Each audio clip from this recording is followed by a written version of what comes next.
Hey there. Hello and welcome to the next ReeVlog. Let me step over a bunch of stuff you can't see on the floor. I'm in a jumper. I don't know why, but I kind of associate this one with autumn, hence why, it's autumn and I'm wearing it, oddly enough. Very bunged up, so let me just huff some steam, some menthol-y steam, love it. I also have a cup of Earl. Gotta make sure I don't drink from this one though. Yes, vlogging, woo. So, my vlog today is going to be mostly about Kung Fu. We'll see if it goes anywhere else. And it's going to be shorter. I say, it's not going to be more than 20 minutes, which currently it seems like is shorter, because I have to hang my washing up, and that should be done in about 20 minutes-ish. So, I figured that gives me time to do a little vlog. Then, if it is shorter, that'll also give me time to get a bit of Kung Fu training in, following my talk about Kung Fu training. Hopefully you can see me fine. I can't really see the screen because of all the light reflecting from the window into my eyes, but I'm sure it's fine. And my talk about Kung Fu is not just about Kung Fu today. Oh, no. Today it's about Kung Fu and acting. So there are several parts to my style of Kung Fu. Sorry, I don't know how loud that's going to be. We've got a pile of recycling that I need to take out. And one of them is applications, or as I think of them, demonstrations. So the attacker punches in with a specific stance and a specific punch every time. All of the applications are against that punch, that stance. The tempo might change. Some people punch faster. The size of the person, their skill, and their targeting will all vary. But for the most part, it's all the same, and they're all meant to be aiming like center chest / sternum, solar plexus areas.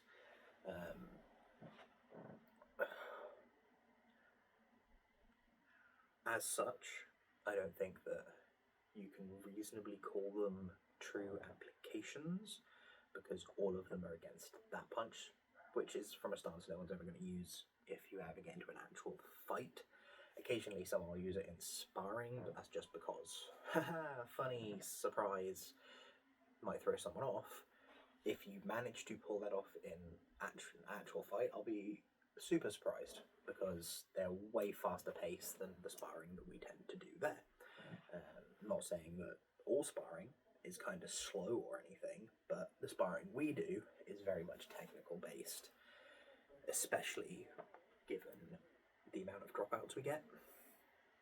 We don't have people very often reach a point where you can trust them to have enough control to do it sort of slightly more intensely without risk of proper injury, and obviously we don't want that.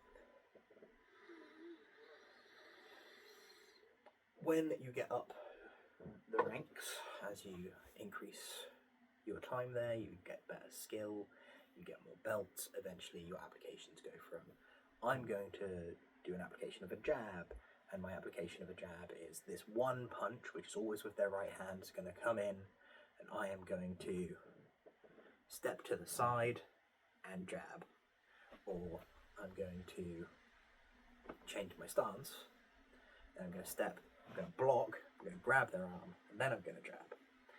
You move up from there. The only combo for hand strikes that you get one hand strike combo and one foot strike combo.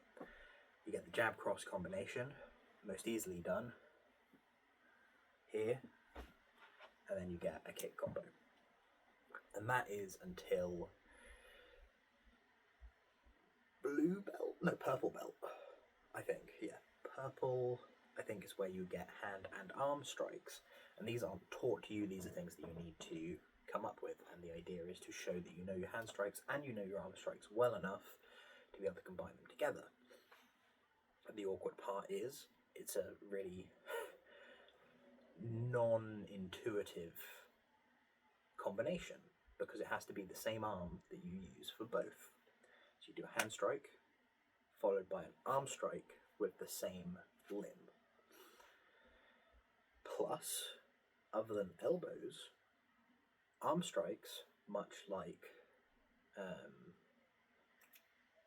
kicks, require either more distance or more movement to pull off for the most part, because yes, you can jab from a lot further away than you can elbow or bowstring or whatever, right? If you want to hit with your forearm is obviously closer to your body than your fist is.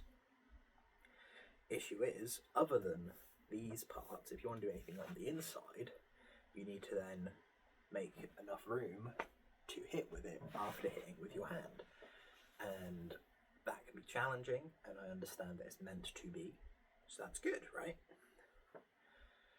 Fine.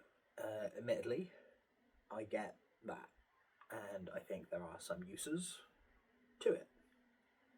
Better uses would probably be to adapt one of our drills, but I'm not the instructor, right? And it's not it is my style, but I'm not teaching it, I'm learning it, so I'm going to learn it the way that it's taught. Then we also have, now that I'm going for my grey belt, which is the one before black, we have hand, arm and leg. So if you use both hands and or arms, you can alternate. So if you use one hand, you've got to use the same arm, but if you use both hands, you can use either arm. You don't have to use both arms.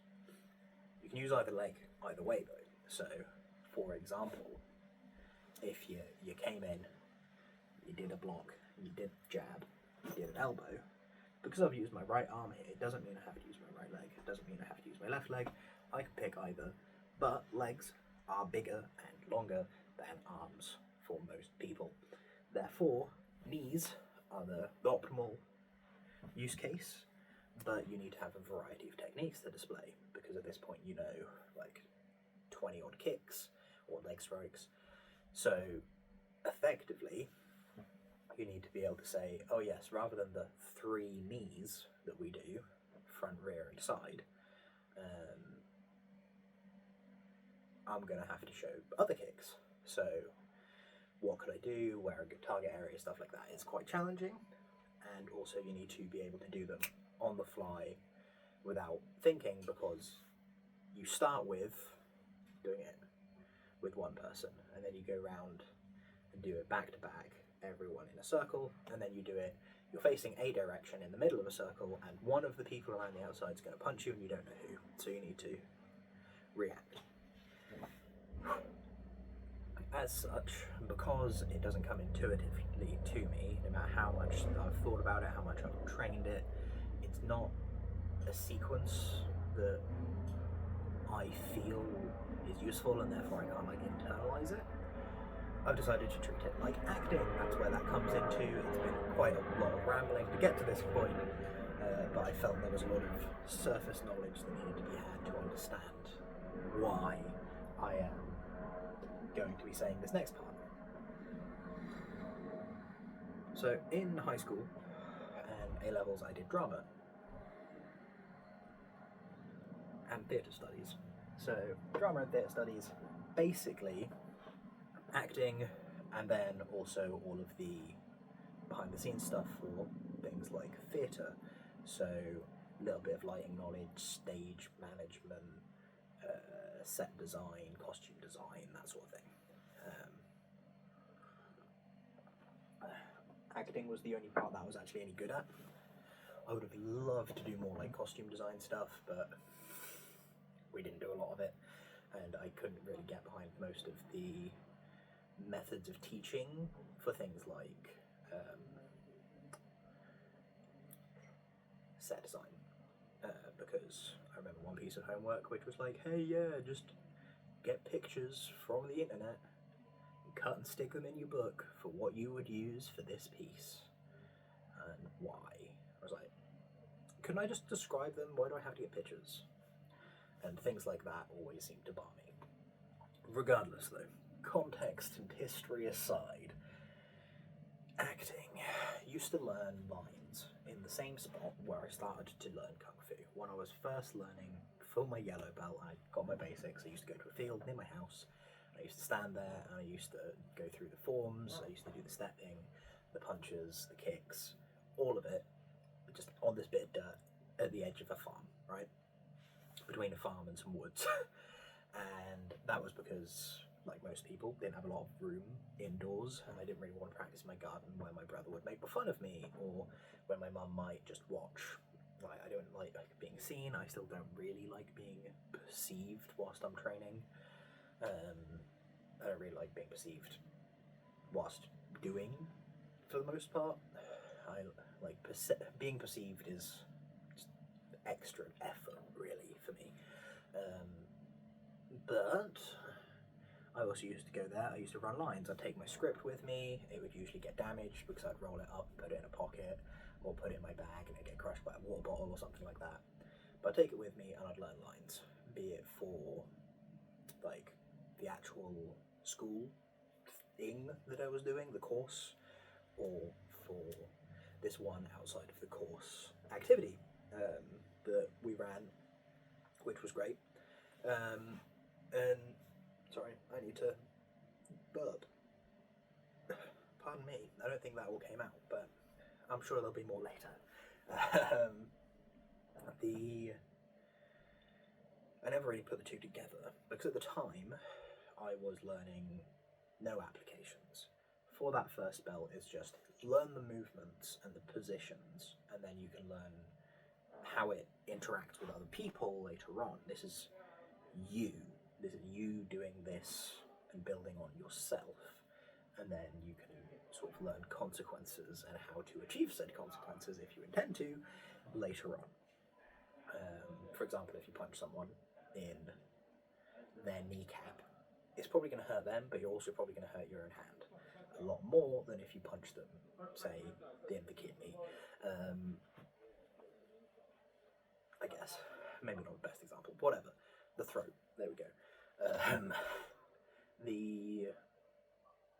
That's not a condonement of punching people in the throat, though. Just making that very clear.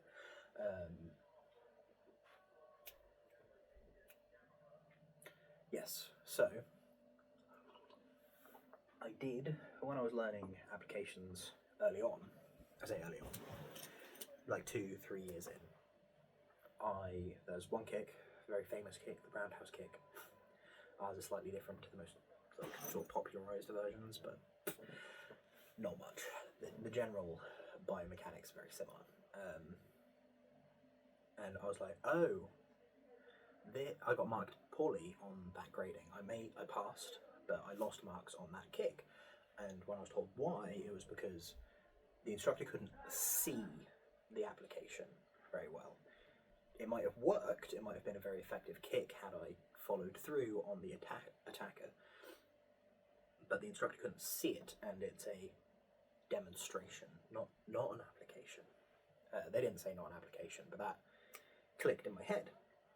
So I was like, oh, this is a show, right? This isn't me doing the technique. This is me being like, yes, for this technique, I would do these things, and then I would do this. So the distancing's likely to be off. That's okay, because they need to be able to see between me and the other person so they can check my target area, etc. I struggle with that every time because it's called an application. And it's not really an application. Oh god, it's been 14 minutes, I need to hurry up. So, I did that, and I've been working on that for single strike applications for years. Probably like a decade at this point. So like, again, application of jab, rather than being at a position where I could go like 2 to 3 inches below the surface of their flesh, on the strike, I'd do it where I could get maybe a centimetre below the surface just to show control, but also allow enough distance that there is a gap that the instructor can see through to show, yes, I'm targeting the cheekbone, or the jaw, or the bicep, or whatever. And then now, just today, in fact, and sorry if this is TMI, whilst I was taking a poop, I was sat there and it came to me. I've made a list of 16 hand, arm and leg strikes because I'm really struggling to memorize them all, and I got marked down, I think, a bit when I did my hand and arm strikes because I wasn't very confident in them, and I've realised the best way to get that confidence is to just memorize them. But rote repetition memorization isn't working very quickly for me, and I think it's because it's long sequence, because I've got to say which stance I'm in, whether I go this side of the punch or this side of the punch, which hand blocks, which hand strikes, what hand strike it is, the arm strike, and if there's anything odd about it, because we've got side monkey fist, which is side elephant, and we've also got side monkey fist, which is side elephant. So I've called that one reverse, just to make it easier. And so I've got to do that, I've got to put target areas in, and then I have to put the leg strike in as well. So it's like 2 sentences per strike, or per combination. And then there's 16 of them. So I'm trying to learn it 8 and 8, because I've got 8 this side of the punch, 8 this side of the punch. It's not so bad. I want to learn them in order, because then that way, when I have to do it, I can always just be like, okay, here's the next one, here's the next one, here's the next one, rather than, oh, have I done this one yet? So, when I was learning lines in that field, what I did was I would learn my line and the line before it. So I would learn to say my line, and then I would learn the prompt line effectively. So I would always know this is when my line's coming up. It's gone to the bog, miss. Something along those lines was one of my lines. Great stuff. Anyway, the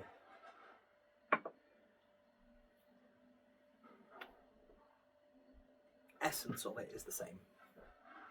So instead of learning the whole sequence, I'm going to learn the hand strike. Learning 16 hand strikes in sequence, provided they don't repeat, should be much easier. And then when I learn the hand strike, I can say, oh, I'm doing hand, arm and legs. If I start with this hand strike, this is the arm strike that comes after it, this is the leg strike that comes after it. Done. Now, I've only got 28 hand strikes, and one of them is the jab cross combination, because apparently that counts as one. So 16 means I've got to use quite a large portion of it, and some of them are pretty naff, and I'm not going to be using, like this.